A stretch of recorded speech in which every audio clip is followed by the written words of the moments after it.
आज के इस वीडियो के अंदर हम बताने वाले हैं कि किसी भी स्टॉक का आप मार्केट रेंज कैसे ढूंढ सकते हैं। ठीक है, अब वो स्टॉक अगले हफ्ते में कितने प्राइस तक जा सकता है, ठीक है, और कितना गिर सकता है, ठीक है, और मार्केट एक साल के अंदर कितना गिर सकता है, कितने परसेंट और कितना बढ़ सकता है, इन सभी का मैं फॉर्मूला लाया हूं आपके लिए। ठीक है, साथ ही में इन सभी का रेंज कैसे ढूंढना है, किसी भी मार्केट रेंज को कैसे ढूंढना है। ठीक है, चाहे वो मार्केट है तो मैं इंडिया मार्केट के ऊपर आज मैं बात करूंगा कि इंडियन मार्केट का रेंज आप कैसे फाइंड आउट करेंगे, इसके ऊपर पूरी जानकारी होने वाली है। बस वीडियो को आप तो एंड तक देखना क्योंकि आपका समय वेस्ट ना हो, क्योंकि इस सीरीज के अंदर अगर आप बने हुए हैं तो आपका समय वेस्ट ना होना चाहिए। ठीक है, तो सबसे पहले आपको बेसिक्स जाना जरूरी है मार्केट के अंदर। ठीक है, जो मैं आपको हर बार बताता हूं, अगर आपने टेक्निकल एनालिसिस वाली वीडियो देखी है तो ठीक है, और ऑप्शन ट्रेडिंग वाली वीडियो अगर नहीं देखी है तो कोई बात नहीं, अब मैं आपको फिर से एक्सप्लेन कर देता हूं। देखिए, जब मार्केट अप जाता है तो उसे कहते हैं अप ट्रेंड। अब ठीक है, मार्केट अब सीधा लाइन लेके तो अप नहीं जाएगा, मार्केट आपको ऐसे ऐसे जाते हुए देखेगा आप। ठीक है, थोड़ा नीचे थोड़ा ऊपर करके जाते हुए देखेगा, तो इसे हम कहते हैं अप ट्रेंड। ठीक है, और अगर मार्केट नीचे जाएगा इसे हम कहेंगे डाउन ट्रेंड। ठीक है, मतलब डाउन मतलब नीचे और ट्रेंड मतलब उसका एक ट्रेंड बन रहा है। ठीक है, और अगर मार्केट ना ऊपर जाती है ना नीचे, थोड़ा सा ऊपर नीचे होती है, मतलब एक लाइन की तरह समझिए, बट ये थोड़ा ऊपर नीचे होती रहेगी, तो इसे हम कहते हैं साइडवेज ट्रेंड। ठीक है, क्योंकि ये बेसिक्सली जानना जरूरी है, हर एक वीडियो के लिए आपको जरूरी है, क्योंकि ये शेयर मार्केट का एक इंपॉर्टेंट पार्ट समझ सकते हैं आप। ठीक है, एक जैसे आप स्कूल में पढ़ाई करते हैं ना, एक छोटा सा चैप्टर होता है, तो इस एक चैप्टर का एक छोटा सा टॉपिक है, इसे ध्यान रखना होगा आपको। ओके, अब आपको बताता हूं। देखिए, अगर आप किसी भी अंदर सेक्टर के अंदर ट्रेडिंग करते हैं अथवा इन्वेस्ट करते हैं, ठीक है, पैसे आप कब कमाते हैं, अगर आप इन्वेस्टिंग कर रहे हैं तो अगर आपने लॉन्ग टर्म में बाय किया होगा। क्योंकि आप इन्वेस्टिंग में बाय करते हैं तो उससे पैसे कमाते हैं। ट्रेडिंग के अंदर आप दो तरह से पैसे कमाते हैं, जैसे लॉन्ग बाय, ठीक है, उसके बाद शॉर्ट सेल, ये कौन सा है, ये इंट्राडे का है। ठीक है, उसके बाद हमारा सेलिंग आता है। ठीक है, उसके बाद ऑप्शन ट्रेडिंग के अंदर भी बहुत सारे ट्रेडिंग आते हैं, जो बाय के लिए अलग होता है, पुट ऑप्शन, कॉल ऑप्शन। ठीक है, इन सब तरीके से आप शेयर मार्केट के अंदर मेन पैसा कमाते हैं। ओके, अब फालतू की बातें छोड़ते हैं, अब मेन बातें में जाते हैं। ठीक है, अब देखिए, मैं एक एग्जांपल आपको, ये सबके लिए फ्री होता है। ठीक है, आप गूगल में जाकर सर्च करिए। ठीक है, एनएससी इंडेक्स। ठीक है, आप एनएससी का इंडेक्स ढूंढेंगे तो आपके सामने एनएससी की वेबसाइट आ जाएगी, इसके अंदर जाएगी, ये फ्री है, इसके लिए आपको कोई कॉस्ट नहीं देनी पड़ती है। मैं आपको, अगर मैंने ऑप्शन ट्रेडिंग आपको मैंने समझाया तो उसके ऊपर भी मैंने बात की है। ठीक है, जैसे कि इसमें अभी चल रहा है तो मैं निफ्टी 50 का सेलेक्ट करूंगा। ठीक है, आप अपने हिसाब से देख सकते हैं कि किस स्टॉक आप सेलेक्ट कर रहे हैं। ठीक है, मैंने इसमें बताया था कि आप कैसे किसी स्टॉक का प्राइस पता कर सकते हैं कि अगला प्राइस क्या होगा। ठीक है, अभी देखिए, ये आपके सामने निफ्टी 50 के चार्ट है। नहीं, निफ्टी 50 के साथ बहुत सारे हमारे दिख रहे हैं कि कौन सी कंपनी है निफ्टी 50 के अंदर, तो आप इसमें वो सब चेक कर सकते हैं। ठीक है, बट मुझे निफ्टी 50 के साथ क्या जाना है, मुझे उसका जो मार्केट एनालिसिस करना है। ठीक है, तो मैं मार्केट एनालिसिस करूंगा। देखिए, आपको ये सब करना जरूरी है, क्योंकि अगर आप शेयर मार्केट के अंदर आए हैं तो आपको सबके बारे में जानना जरूरी होता है, क्योंकि आप पैसा लगा रहे हैं। ठीक है, आपका 1 रुपया भी इंपॉर्टेंट होता है, तो आप पैसा वेस्ट ना करें। तो निफ्टी जैसे सेलेक्ट करेंगे तो आपके सामने ऑल कॉन्ट्रैक्ट्स ऑप्शन चेन जाएंगे, तो हमें ऑप्शन चेन के अंदर जाना है। ठीक है, ऑप्शन चेन के अंदर, ऑल कॉन्ट्रैक्ट्स के अंदर, इसके अंदर कौन से वो होंगे। ठीक है, इसका अंडरलाइंग वैल्यू, वॉल्यूम आपको सब दिख जाएगा। ऑप्शन चेन के अंदर आपको ऑप्शन ट्रेडिंग जाएगा। तो यहाँ देखिए, तो आज 4 में है, मतलब आज हमारा कितना में चल रहा है, आज हमारा 2 में है, तो 4 में हमारा इसका अगला एक्सपायरी आई थिंक। ठीक है, तो हाँ, अगला एक्सपायरी 4 मई को। ओके, अभी करंट प्राइस निफ्टी 50 का चल रहा क्या है, तो करंट प्राइस देख रही है 18,147 चल रहा है निफ्टी 50 का। ठीक है, आज के मार्केट के हिसाब से बता रहा है, 3:30 बजे मार्केट क्लोज होती है तो उस हिसाब से, तो 18,147, तो 18,150 के ऊपर चलते हैं। तो देखते हैं लेटेस्ट प्राइस क्या ऑप्शन का। ठीक है, तो 18,150, यह देखिए, ये आप देख सकते हैं 57 रुपए चल रहा था। ठीक है, अब ये येलो कलर में, अब ये क्या है, येलो कलर में। ठीक है, मतलब आपको बताना है कि येलो कलर में कौन सा है, व्हाइट कलर में कौन सा है। ठीक है, मैंने आपको इसके बारे में पहले भी बताया है। ठीक है, आपको बताना है। अभी जो येलो कलर में, अगर आपको पता नहीं है तो मैं फिर से बता देता हूँ, ये जो येलो कलर में है ये आउट ऑफ द मनी है। ठीक है, आउट ऑफ द मनी है, जो होने वाला है। ठीक है, जो होने वाला है, मतलब आउट ऑफ द मनी जो बड़ा व्हाइट वाला है, बाकी ये इन द मनी है। ठीक है, येलो कलर थोड़ी सी मिस्टेक होगी, क्योंकि इन द मनी जो व्हाइट कलर दूध, ठीक है, ये जो होगा इसके ऊपर बताएगा। ठीक है, आगे कितना प्राइस जाएगा तो उसका प्राइस क्या होगा। ठीक है, लेटेस्ट वॉल्यूम क्या होगा। ठीक है, इसके ऊपर आपको जानकारी मिल जाएगी। बट अभी जो ये येलो वाला, ये इन दी मनी है, मतलब जो हो चुका है या तो हो रहा है, ठीक है, इसके ऊपर आपको मेन जानकारी मिलती है कि ये हिंदी मनी है, ठीक है, जो हो चुका है। ओके, अब 18,150 में आज कितना था, 57 रुपए, बट ये हिंदी मनी हो चुका है। तो अब अगला जो टारगेट होता है वो 18,200 का होता है, जो कि है 35 रुपया का। लेटेस्ट प्राइस देखें तो 35 रुपये का चल रहा है, ठीक है। अब एक बात आपको समझना जरूरी है कि ये कितने पैसे में कितना, ये ज्यादा क्यों होता है, कम क्यों होता है, लेटेस्ट प्राइस कम क्यों ज्यादा क्यों होता है, इसके ऊपर मैंने वीडियो बना रखी है, ठीक है। ऑप्शन ग्रिप्स वाला वीडियो है, ठीक है, आई बटन पे लिंक बन जाएगा, क्योंकि ये सीरीज के अंदर वो सब वीडियो आपको पता है, बताया होगा, ठीक है, उसे भी जरूर देख लीजिए अगर आपने इस सीरीज के अंदर अगर आप बने हुए हैं तो। ओके, तो ये आप ऑप्शन चेन के अंदर देख सकते हैं लेटेस्ट प्राइस, ठीक है। और ये OI, ठीक है, OI मतलब रेजिस्टेंस, ठीक है, किस हिसाब से रेंज है, ठीक है। तो उसके बाद IV होता है, IV का मतलब हमारा वोलेटिलिटी, ठीक है। तो उसके लिए आपको डेल्टा गामा ऑप्शन ग्रिप्स आपको सीखना होगा, ये सब अगर ध्यान से आपको देखना आना है तो, ठीक है। तो चलिए, अब मैंने आपका समय वेस्ट ना करते हुए और जो मेन इंपॉर्टेंट बातें हैं उसके ऊपर जाते हैं। देखिए 75 मतलब एक हिसाब से ले सकते हैं कि मोस्टली, ठीक है, जो ओके, मोस्टली जो मार्केट होता है वो साइडवेज होता है, ठीक है। ऑलमोस्ट 75% आप समझ सकते हैं कि मार्केट साइडवेज रहता है, ठीक है। सिर्फ 25% में मार्केट अप और डाउन होता है, ठीक है, बाकी साइडवेज रहता है, मतलब कांस्टेंट रहता है। ओके, तो इसमें साइडवेज में तो आपका एक स्टॉप लॉस आप लगा के रखते हैं, तो उस हिसाब से आपको बताता हूं, अगर आप ट्रेडिंग कर रहे हैं, ठीक है, तो आपको स्टॉप लॉस लगाना जरूरी है। ओके, अब आगे बढ़ते हैं।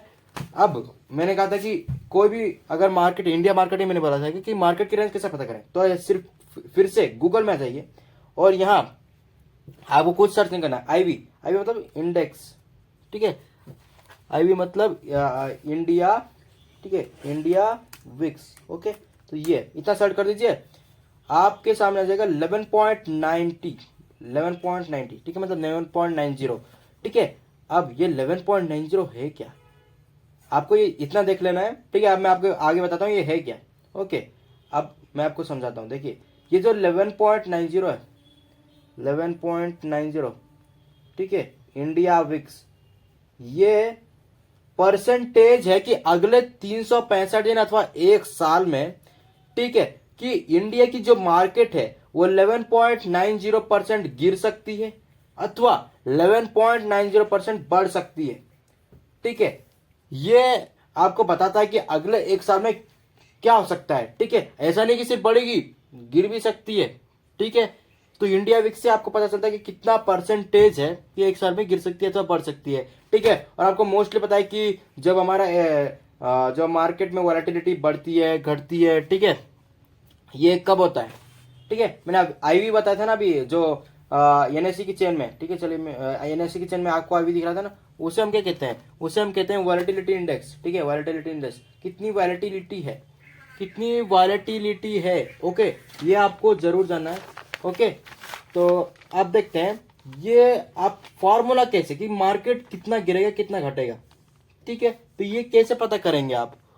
तो उससे पहले मैं आपको ये पूरा एक्सप्लेन कर दूंगा, फिर मैं आपको फॉर्मूला दूंगा, ठीक है, क्योंकि मैं चाहता हूँ कि आपको लास्ट में फॉर्मूला दूं, ठीक है। तो चलिए सबसे पहले मैं नया पेज में जाता हूँ।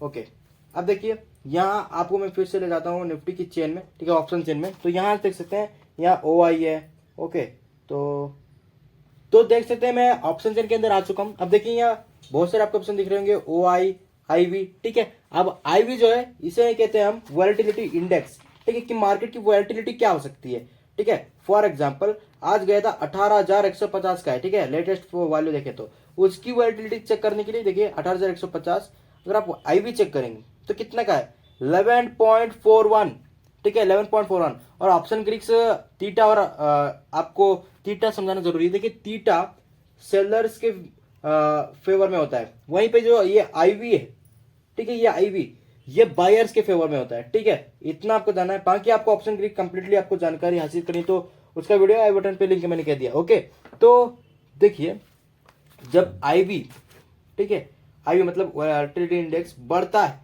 तो प्राइस भी बढ़ता है, ठीक है। अब ये कितना बढ़ना चाहिए, कितना बढ़ने से अच्छा हो सकता है। देखिए अगर लेस देन 10 है, ठीक है, अगर IV लेस देन 10 है, ठीक है, तो बाइंग के लिए आप देख सकते हैं। ओके, अगर IV मोर देन 10 है तो आप सेलिंग के लिए देख सकते हैं। ठीक है, क्लियर है आपको यहाँ तक? अगर आई भी लेस देन 10 है तो आप बाइंग के लिए देख सकते हैं, मोर देन 18 सेलिंग के लिए। ठीक है, तो अब देखिए इसमें, अब देखें, अब मैं आपको फॉर्मूला दे दूंगा। ओके, इतने ही बस, मैं आपको इतना ही समझाना चाहता हूँ ऑप्शन सेल के अंदर। अब मैं आपको फॉर्मूला देना चाहूंगा। ठीक है, तो चलिए मैं अपनी व्हाइट बोर्ड में आ जाता हूँ। ओके, अब मैं आपको फॉर्मूला देता हूँ। ओके, ये देखिए, आपको किसी भी मार्केट रेंज को ढूंढने के लिए आपके पास एक फॉर्मूला दूंगा, वीकली दूंगा एक, और एक साल का दूंगा। ठीक है, आप अपने कैलकुलेटर में चाहे तो कर सकते हैं। ठीक है, मैं यहाँ कैलकुलेट करके आपको दिखा दूंगा। ठीक है, तो देखिए, अगर आप रेंज ढूंढना चाह रहे हैं, रेंज, ठीक है, तो सबसे पहले मैं आपको बताऊंगा ईयरली वाला, साल का। ठीक है, तो साल में कितने महीने होते हैं? 12 महीने। ठीक है, 12 महीने को आप क्या कर दो, रूट कर दो। क्या करोगे? 12 महीने को रूट कर दो, रूट 12। ठीक है, रूट 12 कितना होता है? 3.461 समथिंग होता है। ठीक है, तो ये हमारा रूट 12 की वैल्यू है। 12 महीने, ध्यान से सुनना, ये एक साल में कितने महीने होते हैं? 12, उसे रूट कर दो 3.46। ठीक है, अब आपको एक बात बताऊं, अभी आपने एक देखा था क्या, इंडिया विक्स। ठीक है, इंडिया विक्स देखा था, उसमें वैल्यू की थी 1.90, 11.90। ठीक है, तो अब 11.90 को 3.46, ठीक है, 11.90 को 3.46 से डिवाइड कर दो, कितना आएगा पता है? 11.90 को 3.46 से अगर हम डिवाइड करते हैं तो हमें आ जाता है समथिंग 3.43। ठीक है, 3.43 समथिंग आ जाता है। ठीक है, अब इसका क्या करोगे मैं आगे बताता हूँ। ठीक है, 3.43 समथिंग आ जाता है। वहीं पे मैंने ईयरली का दे दिया, मतलब ये ऊपर क्या है, निफ्ट जो इंडिया विक्स है, और नीचे क्या है, आपने जो रूट का वैल्यू निकाला। ओके, अब मैं वीकली का दे देता हूँ आपको। वीकली मतलब हफ्ते का, आप पर हफ्ते का कितना ढूंढ सकते हैं, कि आप मार्केट की रेंज कितना ढूंढ सकते हैं। ठीक है, तो हफ्ते कितने होते हैं एक साल के अंदर? ऑलमोस्ट 52 होते हैं। ठीक है, आप 52 का रूट कर दो। ठीक है, 52 का रूट करोगे तो आपको आ जाएगा 7.211। ठीक है, समथिंग आएगा। ठीक है, तो हमें इतना पॉइंट्स बहुत है। उसके बाद हमने क्या देखा, अभी हमने इंडिया विक्स 11.90 का देखा। ठीक है, डिवाइडेड बाय 11.90 डिवाइडेड बाय 7.211 कर दो, क्या 7.211, तो ये आपका आएगा 1.650 समथिंग। ठीक है, अब आपने, मैंने बता दिया कि आप ईयरली का कैसे ढूंढ सकते हैं, वीकली का कैसे ढूंढ सकते हैं, बट इसका काम क्या है, ये मेन बात आ जाती है, इसका काम क्या है। ठीक है, तो देखिए अभी निफ्टी की जो वैल्यू चल रही है, ठीक है, वो 18,150 की चल रही है। ठीक है, अभी हमने वीकली का ढूंढा, तो वीकली कितना था? 1.650। ठीक है, माइनस 1.650% कर दो। ठीक है, तो 18,150 माइनस 1.650% है। ठीक है, तो मतलब 17,850 as per Vicks, India VIX के अनुसार 17,850 से ये मार्केट नीचे नहीं जाने वाली, वीकली के अनुसार। ठीक है, वीकली के अनुसार जो अभी जैसे इंडिया विक्स चल रहा है, तो आप इस प्रकार ढूंढ सकते हैं किसी भी जैसे इंडेक्स का, कि कितना गिर सकता है, कितना ढूंढ सकता है, मतलब 17,850 पॉइंट से नीचे वो नहीं गिरेगा। एक बात ध्यान रखना। ठीक है, तो आप उसी प्रकार ईयरली में कैलकुलेट कर सकते हैं। ठीक है, तो ये था कि आप मार्केट की रेंज कैसे ढूंढ सकते हैं। ठीक है, आप कैसे फाइंड आउट कर सकते हैं कि मार्केट कितना नीचे तक गिर सकता है एक साल के अंदर, एक हफ्ते के अंदर। ठीक है, तो ये एक फॉर्मूला था। आशा करता हूं आप सभी को समझ में आ गया होगा ये फॉर्मूला। ठीक है,